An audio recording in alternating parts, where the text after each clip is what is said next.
പാൽഗോവ ഉണ്ടാക്കാം. കുറച്ച് കാഷ്യൂനട്ട്, പഞ്ചസാര,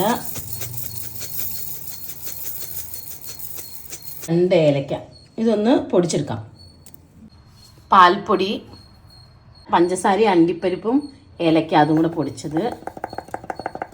ഇനി പാലൊഴിക്കുക. പാലൊക്കെ ഒഴിച്ച് മിക്സ് ചെയ്തിട്ടാണ് ഞാൻ സ്റ്റവ് കത്തിച്ചത്. ഇതെല്ലാം കൂടെ നന്നായി മിക്സ് ചെയ്യാം. ഇങ്ങനെ ഇളക്കി ഇളക്കി ഇളക്കി ഇത് നല്ല കുറുകി വരണം. അതുവരെ ഇളക്കണം. കുറച്ച് നെയ്യ് ആഡ് ചെയ്യാം. കൊളായോ എന്നറിയില്ല. ഞാനിതൊരു തമിഴ് ചേട്ടൻ്റെ യൂട്യൂബിൽ കണ്ട് ഉണ്ടാക്കിയതാണ്. പക്ഷെ അതിലത്തെ ടെക്സ്ചർ വേറെ പോലെയായിരുന്നു.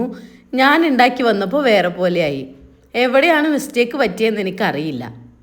സാധനം ഞാനൊരു 2 മണിക്കൂർ അടുപ്പിച്ച് ഫ്രിഡ്ജിൽ വെച്ചിട്ടുണ്ടായിരുന്നു.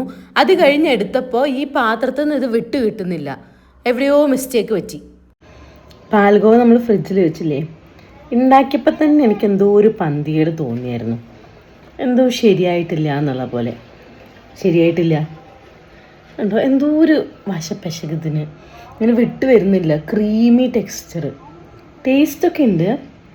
പക്ഷേ ഒരു പാൽഗോവ എന്ന് പറഞ്ഞാൽ ഇങ്ങനെ കട്ടിക്ക് നമ്മൾ കൈ കൊണ്ടെടുത്ത് കഴിക്കുന്ന സാധനമല്ലേ, ഇതങ്ങനെ വരുന്നില്ല. ഇങ്ങനെ കോരി എടുത്ത് കഴിക്കും. എന്താ എവിടെ മിസ്റ്റേക്ക് പറ്റിയെന്ന് എനിക്കറിയില്ല. എന്തായാലും കോളായിട്ടുണ്ട്. ഞാൻ വല്ലാണ്ട് പ്രതീക്ഷിച്ചിട്ടുണ്ടാക്കിയൊരു സാധനമാണ് കേട്ടോ. പക്ഷേ അത് തീരെ കൊളായി. അപ്പോൾ അത്രയേ ഉള്ളൂ എൻ്റെ ഈ വീഡിയോ. അടുത്ത വീഡിയോയിൽ കാണുന്നവരെല്ലാവർക്കും ബൈ ബൈ.